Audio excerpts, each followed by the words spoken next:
العالمين وإن كنتم في ريب مما نزلنا على عبدنا فأتوا بصورة من مثله وادعوا شهداءكم من دون الله إن كنتم صادقين। এরপরে আল্লাহ রব্বুল আলামিন আরো সহজ করে বলতেছেন, আমি রব্বুল আলামিন আমার বান্দার উপরে যে কোরআন নাজিল করেছি, এই কোরআনের ব্যাপারে তোমাদের যদি সামান্যতম কোনো সন্দেহ হয়, তাহলে কেমন পারো কোরআনের ছোট্ট সূরার মতো একটা সূরা রচনা করে দাও। এবার কি করো, পারলে একটা সূরা রচনা করে দাও।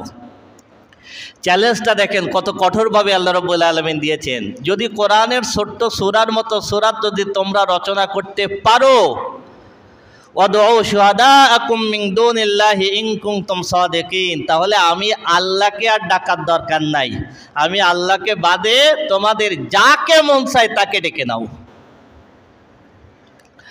ফাইল্লাম তাফআলু ওয়ালান তাফআলু, ফাইল্লাম তাফআলু ওয়ালান তাফআলু, যদি তোমরা না পারো কখনোই পারবে না।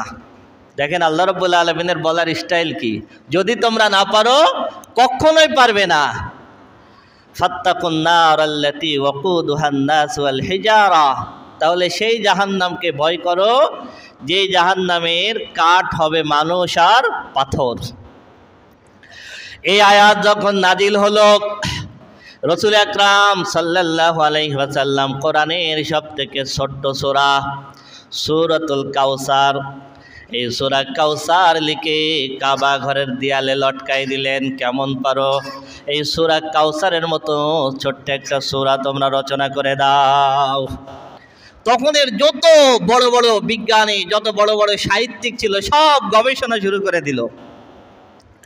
অনেক গবেষণা করার পর কোনো রকম একটা অংশ ওরা মিলালো, সেটা হলো ইন্না আতাইনাকাল কাউসার ফাসাল্লি লিরাব্বিকা ওয়ানহার ইন্না শানিআকা হুয়াল আবতার লাইসা হাযা মিন কালামিল বাশার। ওরা যে অংশটুকু মিলালো সেটুকের অর্থ হলো লাইসা হাযা মিন কালামিল বাশার, এটা কোনো মানুষের লেখা কিতাব না, সুবহানাল্লাহ, বরং এটা গোটা বিশ্ব জগতের রব আল্লাহর পক্ষ থেকে নাজিলকৃত। এইভাবে মানুষ লিখতে পারে না। আল্লাহু আকবার। একটা সূরা যখন রচনা করতে পারলো না, এরপরে আল্লাহ রব্বুল আলামিন আরো সহজ করে দিলেন, ফালিয়াতু বিহাদিসিম মিসলিহি ইন কানু সাদিকিন, যদি তারা তাদের কথায় সত্যবাদী হয়, কেমন পারে কোরআনের আয়াতের মতো একটা আয়াত রচনা করে দিক, আয়াত রচনা করে দিক। বহু সাহিত্যিক গবেষণা করেছে, কেউ কোরআনের মতো কোরআন আনতে পারে নাই, কোরআনের সমকক্ষ 10টা সূরা রচনা করতে পারে নাই।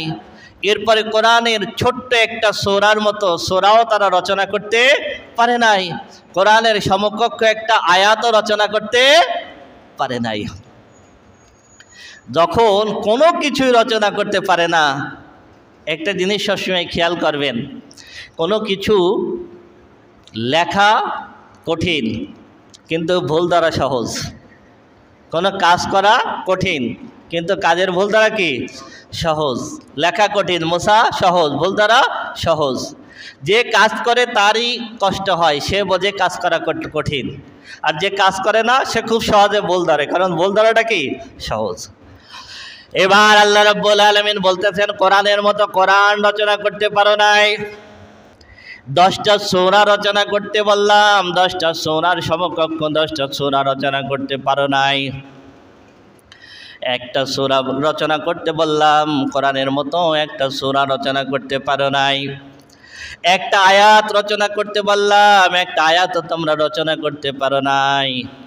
এবার আল্লাহ রাব্বুল আলামিন আরেকটা চ্যালেঞ্জ দিচ্ছেন, আফালা ইয়াতাদাব্বারুনাল কুরআনা ওয়ালাউ কানা মিন ইনদি গায়রিল্লাহি লাওয়াজাদু ফি ইখতিলাফান কাসীরা। আমি রব্বুল আলামিন যে কোরআন নাজিল করেছি, তারা কি একটু কোরআন নিয়ে গবেষণা করে না? এই কোরআন যদি গোটা বিশ্বজগতের রব আল্লাহর পক্ষ থেকে নাজিল না হতো, তাহলে কোরআনের ভিতরে অসংখ্য জায়গায় অনেক অসঙ্গতি পাওয়া যেত, অসামঞ্জস্যতা পাওয়া যেত। তোমরা কোরআন রচনা করতে পারো নাই, আয়াত রচনা করতে পারো নাই। আমি রব্বুল আলামিন এবার চ্যালেঞ্জ দিলাম, কেমন পারো কোরআন থেকে একটা অসঙ্গতি খুঁজে বের করে দাও। সুবহানাল্লাহ। ভুলও ধরা লাগবে না, তোমরা কোরআনের ভুলও পাবা না। কোরআনে কোথায় অসামঞ্জস্যতা আছে, কোরআনে কোথায় অসঙ্গতি আছে, কেমন পারো কোরআন নিয়ে একটু গবেষণা করো, কোরআন থেকে অসঙ্গতি খুঁজে বের করে দাও। এবার কোরআনের ভুল ধরার জন্য বহু বিজ্ঞানী কোরআন নিয়ে গবেষণা শুরু করে দিল। পৃথিবীর একজন শ্রেষ্ঠতম বিজ্ঞানী, মহাবিজ্ঞানী মরিস বুখাইলি কোরআনের ভুল ধরার জন্য কোরআন নিয়ে গবেষণা করলেন। কোরআনের প্রথম থেকে শেষ পর্যন্ত পড়ার পরে মহাবিজ্ঞানী মরিস বুখাইলি বলতেছেন, আমি কোরআনের ভুল ধরার জন্য কোরআন নিয়ে গবেষণা করেছিলাম, কিন্তু কোরআনের ভুল ধরা তো দূরের কথা, কোরআনের প্রথম থেকে শেষ পর্যন্ত পড়ার পরে কোরআন আমার জীবনে সব ভুলগুলো ধরিয়ে দিয়েছে। সুবহানাল্লাহ। তিনি একখানা বই লিখেছেন, the Bible, Quran and science. এইখানে মহাবিজ্ঞানী মরিস বুখাইলি বলতেছেন, there is not a single verse in the holy Quran which is assailable from the scientific point of view. আমি পবিত্র কোরআন নিয়ে অনেক গবেষণা করেছি, কিন্তু কোরআনের আমি এমন একটা আয়াত খুঁজে পাই নাই, এমন একটা সিঙ্গেল আয়াত খুঁজে পাই নাই যে আয়াতকে বিজ্ঞানের কোনো প্রমাণিত সূত্র দ্বারা ভুল প্রমাণ করা যায়, এমন একটা আয়াত আমি কোরআনের মধ্যে খুঁজে পাই নাই। সুবহানাল্লাহ, সুবহানাল্লাহ। শুধু তাই না, মহাবিজ্ঞানী মরিস বুখাইলি বলতেছেন, আমি বাইবেল পড়েছি, বাইবেলের ভিতরে আমি অসংখ্য বৈজ্ঞানিক ভুল পেয়েছি। তিনি ওই কিতাবের ভিতরে অসংখ্য জায়গায় বাইবেলের ভুল তুলে ধরেছেন, বলেছেন আমি বাইবেলের ভিতরে অসংখ্য ভুল পেয়েছি, কিন্তু কোরআনের ভিতরে একটা আয়াত আমি বৈজ্ঞানিক ভুল পাই নাই। তিনি বলতেছেন, সবচেয়ে বেশি আমি আশ্চর্য হয়েছি, এই কোরআন আজ থেকে 1400 বছর আগে নাজিল হয়েছে আরবের বুকে মুহাম্মদুর রাসূলুল্লাহ সাল্লাল্লাহু আলাইহি সাল্লামের উপরে।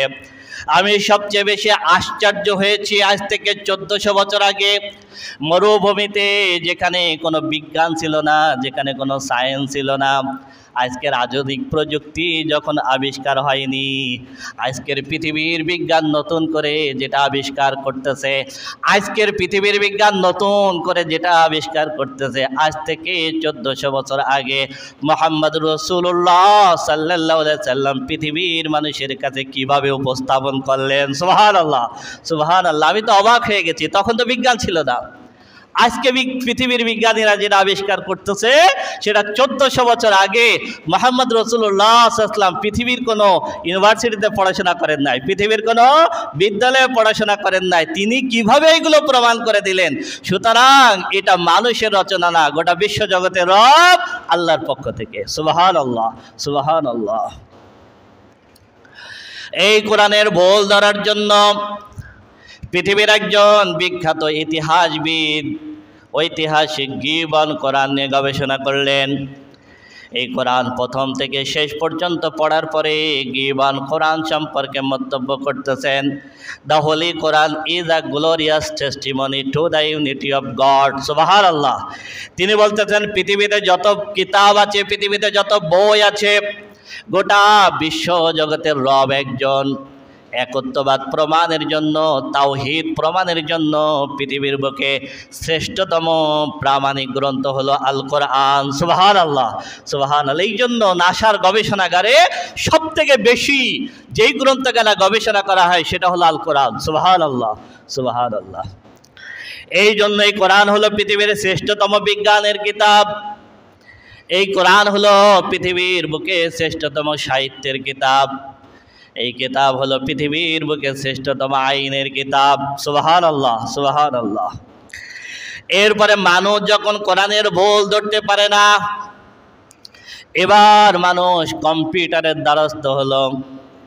পৃথিবীর মানুষ কম্পিউটারকে কমান্ড করতেছে, কম্পিউটার তুমি কোরআন থেকে ভুল খুঁজে বের করে দাও। কম্পিউটারকে যখন কমান্ড করতেছে, কম্পিউটার কোরআনের ভিতরে অসামঞ্জস্যতা, ভুল খুঁজে বের করে দাও। কম্পিউটার তার স্ক্রিনে মেসেজ দিচ্ছে, this is the revelation of the book in which there is no doubt from the lord of the world. সুবহানাল্লাহ, সুবহানাল্লাহ, সুবহানাল্লাহ। এমন একটা কিতাব সম্পর্কে আমাকে যাচাই বাছাই করতে বলা হয়েছে। This is the revelation of the book in which there is no doubt from the Lord of the world. Computer বলতেছে এমন একটা কিতাব থেকে আমাকে ভুল খুঁজে বের করতে বলা হয়েছে যে কিতাবের ভিতরে ভুল তো দূরের কথা, কোনো সন্দেহ পর্যন্ত নাই। সুবহানাল্লাহ। এরপরে কম্পিউটার বলতেছে শুধু তাই না, এটা মানুষের রচিত কোনো কিতাব না, বরং এটা গোটা বিশ্ব জগতের রব আল্লাহর পক্ষ থেকে নাজিলকৃত। সুবহানাল্লাহ, সুবহানাল্লাহ। এরকম ভাবে যত বিজ্ঞানী কোরআন নিয়ে গবেষণা করেছে, আলহামদুলিল্লাহ সুম্মা আলহামদুলিল্লাহ, সমস্ত বিজ্ঞানী কোরআনের কাছে আত্মসমর্পণ করতে বাধ্য হয়েছে। পৃথিবীর একজন শ্রেষ্ঠতম সমুদ্র বিজ্ঞানী, মহাবিজ্ঞানী মোরফদ এই কোরআনের বোল ধরার জন্য কোরআন নিয়ে গবেষণা শুরু করে দিলেন। তিনি কোরআন পড়তেছেন, পড়তে এসে পড়তেছেন সূরা তূর যখন পড়তেছেন তিনি পড়তেছেন ওয়াত্তুরি ওয়া কিতাবিম মাসতুর ফি রাক্কিম মানশুর ওয়াল বাইতিল মা'মুর ওয়াস সাকফিল মারফুই ওয়াল বাহরিল মাসজুর। মহাবিজ্ঞানী মুরফান যখন ওয়াল বাহরিল মাসজুর যখন পড়লেন তিনি থমকে গেলেন। আল্লাহ রাব্বুল আলামিন এই সূরার শুরুতে অনেকগুলো বিষয়ের কসম দিচ্ছেন। কসম দিতে দিতে আল্লাহ রাব্বুল আলামিন বলতেছেন আমি ফুটন্ত সমুদ্রের কসম দিলাম। কিসের কসম? ফুটন্ত সমুদ্রের কসম। মহাবিজ্ঞানী মুরফান একজন বিখ্যাত সমুদ্র বিজ্ঞানী। উনি মনে মনে বলতেছেন আমি আজ 20 বছর সমুদ্র নিয়ে গবেষণা করলাম, আমি কোনোদিন দেখি নাই সমুদ্রের পানি ফোটানো হচ্ছে। অথচ মুসলমানের কোরআনে 2 শব্দের একটা সেন্টেন্স, এখানে মুসলমানদের রব আল্লাহ বলতেছেন আমি ফুটন্ত সমুদ্রের কসম দিলাম। মহাবিজ্ঞানী মোরফান গবেষণা শুরু করে দিলেন। ফ্রান্সের তথ্য অনুসন্ধান কোম্পানির 60 জন বিজ্ঞানী নিয়ে তিনি সমুদ্রের তলদেশের মাটি খোঁড়া শুরু করে দিলেন। মাটি খুঁড়তে খুঁড়তে 2000 ফিট মাটি খোঁড়ার পরে মহাবিজ্ঞানী মরিস বুখাইলি দেখতেছেন সমুদ্রের তলদেশের কাদা মাটিগুলো ফুটন্ত পানির মতো টকবক করতেছে। সুবহানাল্লাহ, সুবহানাল্লাহ। কাদা মাটি ফুটন্ত পানির মতো টকবক করতেছে। মহাবিজ্ঞানী মুরফান বলেন আমি আরো গবেষণা শুরু করে দিলাম। আরো কৌতূহল বশত যখন আরো খোঁড়া শুরু করলাম, আরো একটু যখন খুঁড়তে গেলাম, আমি দেখতে পেলাম সমুদ্রের তলদেশে দাউ দাউ করে আগুন জ্বলতেছে। আমার যত খোদাই মেশিন ছিল সমস্ত খোদাই মেশিনগুলো জ্বলে পুড়ে ছারখার হয়ে গেল। সুবহানাল্লাহ। এরপরে মহাবিজ্ঞানী মুরফান বলতেছেন আমি সমুদ্রের তলদেশে আমি আগুন দেখেছি। আমি দেখেছি সমুদ্রের পানিকে কিভাবে ফুটানো হচ্ছে। শুধু তাই না, আমি পবিত্র কোরআনের ভিতরে অসংখ্য জায়গায় জাহান্নামের আলোচনা দেখেছি। সমুদ্র ফুটানো হচ্ছে এটা গবেষণা করতে গিয়ে আমার মনে হলো সমুদ্রের তলদেশে কেমন যেন আমি নিজের চোখে জাহান্নাম দেখে এসেছি। সুবহানাল্লাহ, সুবহানাল্লাহ, সুবহানাল্লাহ। এরকমভাবে যত বিজ্ঞানী এই কোরআন নিয়ে গবেষণা করেছে সমস্ত বিজ্ঞানী কোরআনের কাছে আত্মসমর্পণ করেছে। সুবহানাল্লাহ। পৃথিবীর একজন শ্রেষ্ঠতম বিজ্ঞানী জে.ভি. কোস্টা এই কোরআনের বোল ধরার জন্য কোরআন পড়া শুরু করলেন। কোরআন পড়তে পড়তে তিনি যখন পড়তেছেন সূরাতুর রহমানে সে মারাজাল বাহরাইনি আলতাকিয়ানি বাইনাহুমা বারযাকুল লা ইয়াবগিয়ান ফাবিআইয়ি আলাই রাব্বিকুমা তুকাজ্জিবান। এই বিজ্ঞানী গবেষণা করে শুরু করে দিলেন। আল্লাহ রাব্বুল আলামিন বলতেছেন আমি সমুদ্রের ভিতরে 2টা সমুদ্র দুইটা স্রোত আমি রব্বুল আলামিন পাশাপাশি প্রবাহিত করে দিয়েছি। একটা মিষ্টি পানির স্রোত আর একটা লবণ পানির স্রোত। এই মিষ্টি পানির স্রোত আর লবণ পানির স্রোতের ভিতরে আমি রব্বুল আলামিন একটা আস্তরণ রেখে দিয়েছি, এমন একটা পর্দা রেখে দিয়েছি, যত ঢেউ ঝড় ঝাপটা বৃষ্টি বাদল হোক না কেন লবণ পানি কখনো মিষ্টি পানির সাথে মেশে না। সুবহানাল্লাহ, সুবহানাল্লাহ। এই বিজ্ঞানী গবেষণা শুরু করে দিলেন। তিনি গবেষণা করার জন্য চলে গেলেন ইরাকের ফোরাত নদীতে। তিনি দেখেন ফোরাত নদীর ভিতরে, একই নদীর ভিতরে পাশাপাশি দুইটা স্রোত প্রবাহিত হয়ে যায়। একই নদীর ভিতরে পাশাপাশি দুইটা স্রোত, একটা হলো মিষ্টি পানির স্রোত আর একটা হলো লবণ পানির স্রোত। একই নদীর ভিতরে পাশাপাশি দুইটা স্রোত, একটা হলো মিষ্টি পানির স্রোত আর একটা হলো লবণ পানির স্রোত। যত ঢেউ আর ঝড় ঝাপটা বন্যা হোক না কেন লবণ পানি কখনো মিষ্টি পানির সাথে মেশে না। সুবহানাল্লাহ। এই জন্য আল্লাহ বলতেছেন মারাজাল বাহরাইনি ইয়ালতাকিয়ানি বাইনাহুমা বারযাখুন লা ইয়াবগিয়ান ফাবিআইয়ি আলাই রাব্বিকুমা তুকাজ্জিবান। শুধু তাই না, তিনি বলতেছেন আমি এটা আরো ভালোভাবে পরীক্ষা করার জন্য আমি চলে গেলাম জিব্রাল্টারের কাছাকাছি, যেইখানে আটলান্টিক আর ভূমধ্যসাগর মিলিত হয়েছে। আর তিনি বলতেছেন আমি জানি আটলান্টিকের পানির বৈশিষ্ট্য একরকম আর ভূমধ্যসাগরের পানির বৈশিষ্ট্য একরকম। দুইটা যখন এক জায়গায় মিলিত হয়েছে, ওই জায়গা নিয়ে আমি গবেষণা শুরু করে দিলাম। আমি দেখলাম ওই জায়গায় আটলান্টিকের পানি আর ভূমধ্যসাগরের পানির মাঝখানে চিরুনির দাঁতের মতো 45 ডিগ্রি অ্যাঙ্গেলে আল্লাহ রব্বুল আলামিন এমন একটা পর্দা দিয়ে রেখেছেন, আটলান্টিকের পানি কখনো ভূমধ্যসাগরের পানির সাথে মেশে না। সুবহানাল্লাহ। তিনি বলতেছেন কখনো কখনো প্রবল স্রোতের টানে ভূমধ্যসাগরের পানি 6 কিলোমিটার 7 কিলোমিটার পর্যন্ত আটলান্টিকের ভিতরে ঢুকে যায়।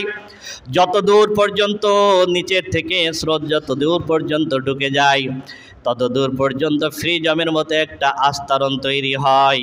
এই 6 কিলোমিটার 7 কিলোমিটার পর্যন্ত দুইটা সমুদ্রের পানি দুই রকম থাকে, একটার পানি থাকে উপরে আর একটার পানি থাকে নিচে।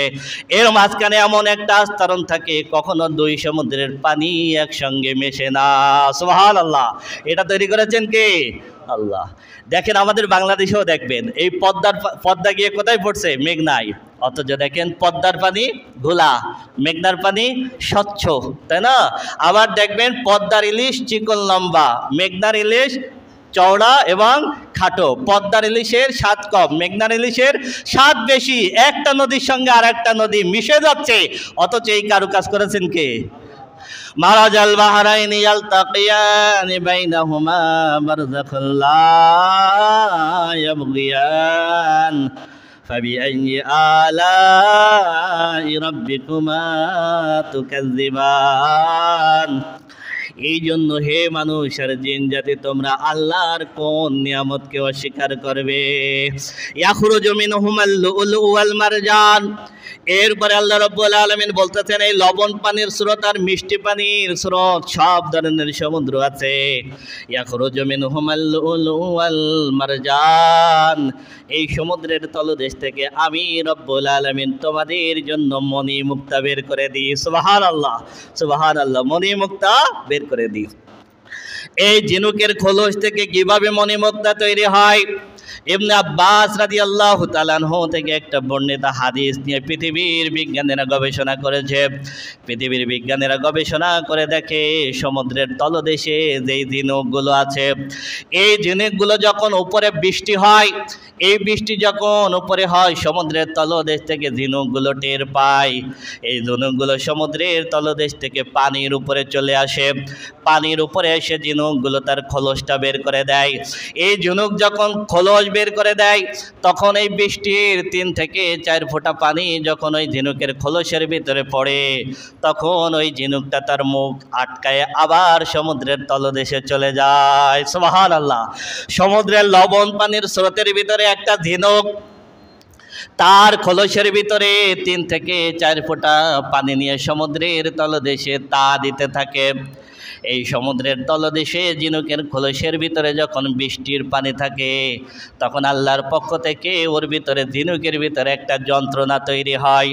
এই যন্ত্রণা থেকে ঝিনুকের একটা কান্না, সেই ঝিনুকের পানি, কান্নার পানি আর বৃষ্টির পানির সংমিশ্রণে কয়েক মাস ঝিনুকের খোলসে থাকার পর আল্লাহ রব্বুল আলামিন ওটাকে মানব জাতির জন্য মণিমুক্তা বানাই দেন। সুবহানাল্লাহ, সুবহানাল্লাহ, সুবহানাল্লাহ। ইয়াখরুজু মিনহুমাল লুলু ওয়াল মারজান ফাবিআইয়ি আলাই রাব্বিকুমা তুকাজ্জিবান। এই সমুদ্রের তলদেশ থেকে আমি রব্বুল আলামিন তোমাদের জন্য মণিমুক্তা বের করে দিই। সুতরাং হে মানুষ আর জিন জাতি, তোমরা আল্লাহর কোন কোন নিয়ামতকে তোমরা অস্বীকার করবে? সুবহানাল্লাহ, সুবহানাল্লাহ। এরকম ভাবে পৃথিবীর বিজ্ঞানীরা যত গবেষণা করেছে অবাক হয়েছে। পৃথিবীর বিজ্ঞানীরা পবিত্র কোরআনের ভুল ধরার জন্য কোরআন নিয়ে গবেষণা করতে করতে সূরাতুন নূরের 40 নম্বর আয়াত পড়তেছেন। আও কাযুলুমাতিন ফি বাহরিল লুজ্জি ইয়াকশাউ মাওজুম মিন ফাওকিহি মাওজুম মিন ফাওকিহি সাহাব যুলুমাতুম বাদুহা ফাওকা বাদ ইযা আখরাজা ইয়াদাহু লাম ইয়াকাদ ইয়ারাহা ওয়া মান লাম ইয়াজালিল্লাহু লাহু নূরান ফামা লাহু মিন নূর। আল্লাহ রব্বুল আলামিন এইখানে বলতেছেন, আমি রব্বুল আলামিন সমুদ্রের তলদেশের ঢেউয়ের ভাসে ভাসে আমি রব্বুল আলামিন অন্ধকার রেখে দিয়েছি। তুমি যদি সমুদ্রের তলদেশে যাও, যদি তোমার হাত বের করো, তোমার হাত তুমি দেখতে পারবে না, এত অন্ধকার। পৃথিবীর বিজ্ঞানীরা চিন্তা করলেন পৃথিবীতে এমন কোনো প্রাণী নাই যেই প্রাণী সূর্যের আলো ছাড়া খাবার তৈরি করতে পারে। সুতরাং প্রত্যেক প্রাণীকে খাবার তৈরি করতে গেলে সূর্যের আলো লাগে। তাহলে সমুদ্রের তলদেশে যেই মাছগুলো আছে সূর্যের আলো ছাড়া এরা কিভাবে খাবার তৈরি করে? গবেষণা শুরু করে দিলেন। এরপরে বিজ্ঞানীরা বলে সমুদ্রের পানি প্রথম 10 মিটার হলো লাল, এরপরে 10 থেকে 50 মিটার পর্যন্ত সমুদ্রের পানির কালার হলো কালো। তার মানে হলো 10 মিটারের পরে গিয়ে যদি কোনো ব্যক্তি তার হাত কেটে দেয় তাহলে রক্ত লাল দেখাবে না, কালো দেখা যাবে। সুবহানাল্লাহ। এই 50 থেকে 100 মিটার পর্যন্ত হলুদ, 100 থেকে 150 মিটার পর্যন্ত হলো সবুজ, এরপরে হলো নীল। যত নিচে যায় তত অন্ধকার আর অন্ধকার। পৃথিবীর বিজ্ঞানীরা এইবার সমুদ্রের তলদেশে গিয়ে গবেষণা শুরু করে এই জায়গার প্রাণীগুলো কিভাবে খাবার তৈরি করে। গবেষণা করার পরে তারা দেখতেছে সমুদ্রের তলদেশে যত মাছ আছে প্রত্যেকটা মাছ নিজেদের চোখের দ্বারা তারা আলো তৈরি করতে পারে। সুবহানাল্লাহ, এত বেশি আলো তৈরি করতে পারে, তারা বলতেছেন ওই সমুদ্রের তলদেশের চোখের আলোর সামনে ছোট অক্ষরের বই ভালোভাবে পড়া যাবে। সুবহানাল্লাহ, সুবহানাল্লাহ, সুবহানাল্লাহ।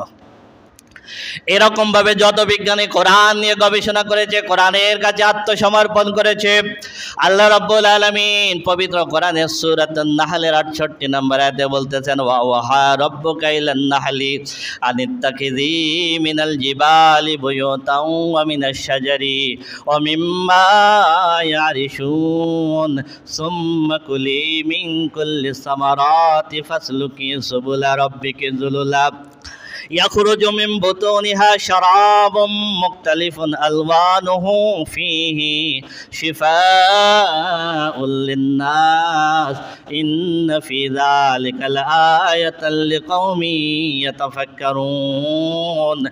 আল্লাহ রাব্বুল আলামিন বলতেছেন, হে রাসূল, আপনার রব মৌমাছিকে নির্দেশ দিলেন, হে মৌমাছি তুমি ঘর তৈরি করবে গাছের ডালে, তুমি ঘর তৈরি করবে পাহাড়ের উপরে, আর তুমি ঘর তৈরি করবে মানুষ যেই বাড়িতে বসবাস করে ওই বাড়িগুলোতে। এই জন্য দেখবেন মৌমাছি 3 জায়গায় ঘর বানায়। কয় জায়গায়?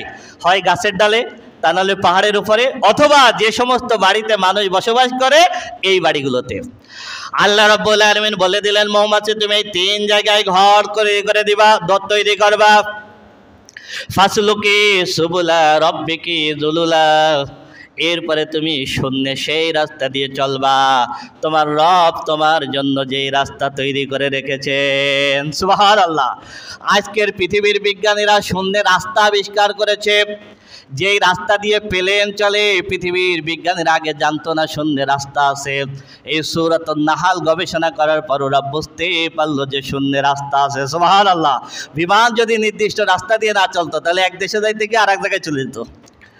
আল্লাহ রাব্বুল আলামিন 1400 বছর আগে আয়াত নাজিল করে বলতেছেন, মৌমাছিকে আল্লাহ শিখাই দিলেন, আমি রব্বুল আলামিন শূন্য রাস্তা তৈরি করে রেখেছি, তুমি ওই রাস্তা দিয়ে চলবা। এই জন্য পৃথিবীর বিজ্ঞানীরা বলে মৌমাছি 6000-7000 কিলোমিটার পর্যন্ত চলে যায়, এরপরে আবার সে বাসা চিনে আসতে পারে, কারণ তার পথ চিনিয়েছেন কে? আল্লাহ।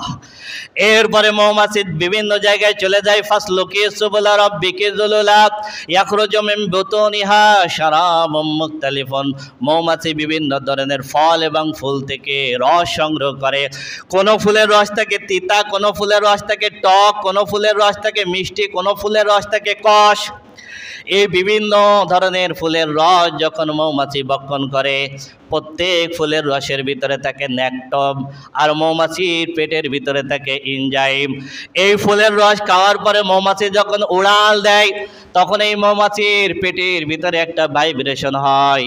এই মৌমাছি যখন ওড়ে আর যখন পেটে ভাইব্রেশন হয়, আল্লাহ রাব্বুল আলামিন নেকটম আর এনজাইমের ভিতরে একটা রাসায়নিক বিক্রিয়া ঘটাই দেন। সুবহানাল্লাহ।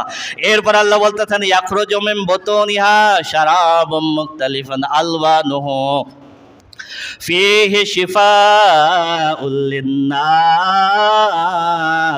এই রাসায়নিক বিক্রিয়ায় আমি রব্বুল আলামিন যত টক, তিতা এবং কষ রস ছিল সবগুলোকে আমি রব্বুল আলামিন মানব জাতির জন্য মিষ্টি মধু বানাই দিই। সুবহানাল্লাহ।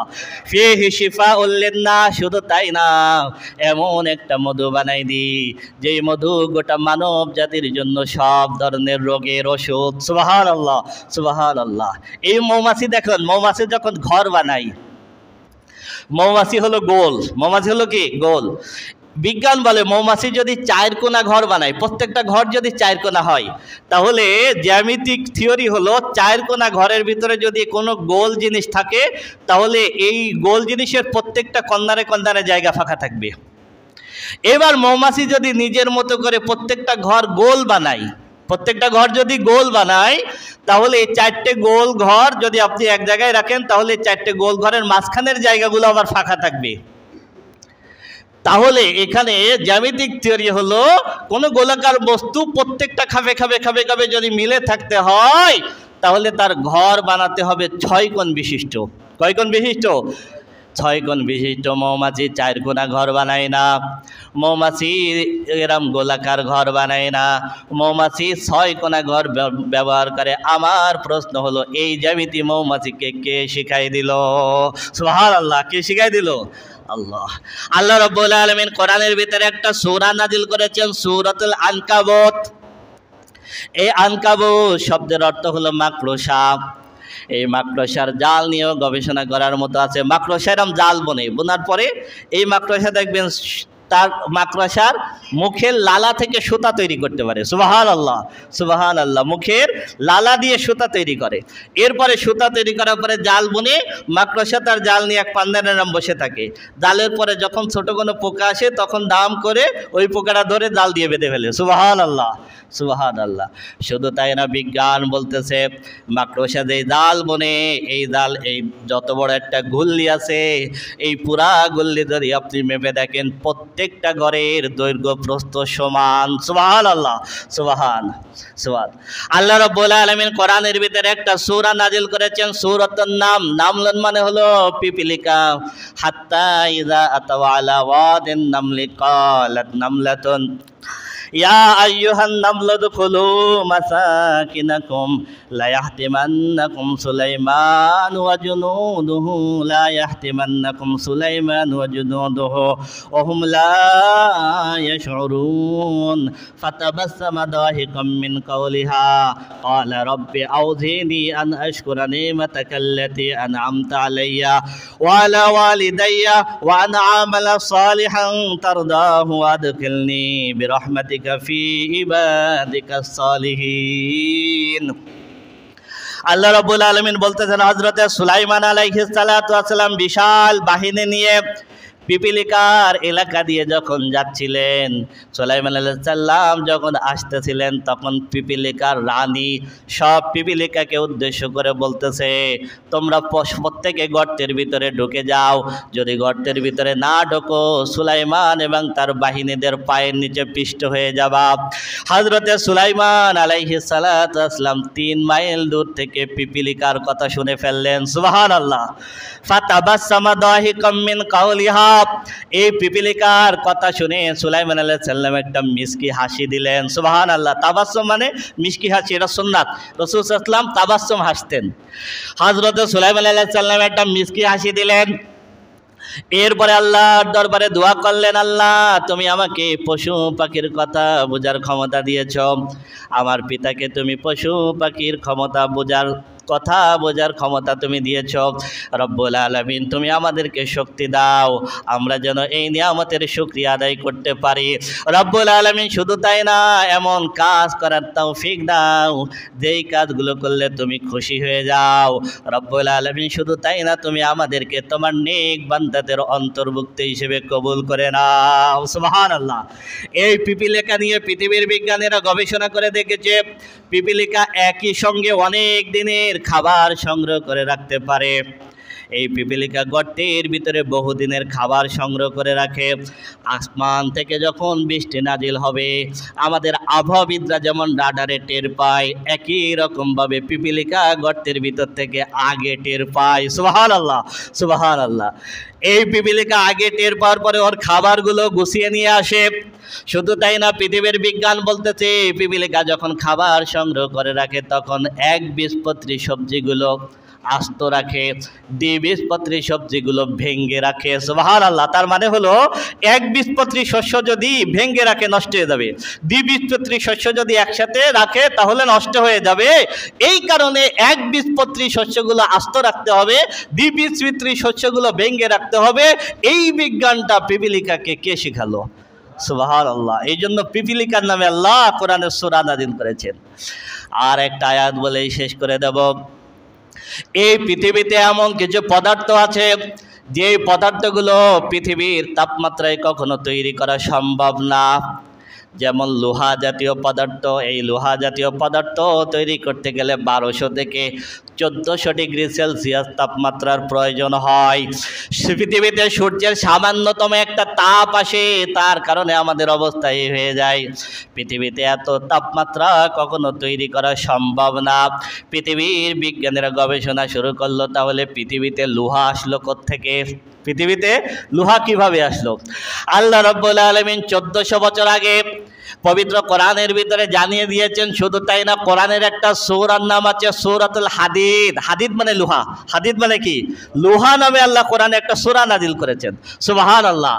আল্লাহ রাব্বুল আলামিন সূরাতুল হাদিদের ভিতরে বলতেছেন, ওয়া আনজালনাল হাদিদা ফীহি বাসুন শাদীদুন ওয়া মানাফিউ লিন-নাস। আমি রব্বুল আলামিন মানব জাতির জন্য উপকারী এই লোহা পৃথিবীতে আমি রব্বুল আলামিন মানুষ পাঠানোর আগে আসমান থেকে নাজিল করেছিলাম। সুবহানাল্লাহ, সুবহানাল্লাহ। এই কারণে পৃথিবীতে আসমান থেকে লোহা নাজিল হয়েছে, মাটির তলদেশে আল্লাহ রব্বুল আলামিন এটা নাজিল করে রেখেছেন। পৃথিবীর বিজ্ঞানীরা খনিজ পদার্থ হিসেবে এটা বের করে ব্যবহার করতে পারে, নতুন করে লোহা তৈরি করতে পারে না। সুবহানাল্লাহ, সুবহানাল্লাহ। এই জন্য কোরআনে অসংখ্য বিজ্ঞানের আয়াত আছে। কোরআন হলো পৃথিবীর শ্রেষ্ঠতম সায়েন্সের কিতাব, শ্রেষ্ঠতম আইনের কিতাব, শ্রেষ্ঠতম সাহিত্যের কিতাব, শ্রেষ্ঠতম চিকিৎসা বিজ্ঞানের কিতাব। আল্লাহ রাব্বুল আলামিন এই কোরআন আমাদের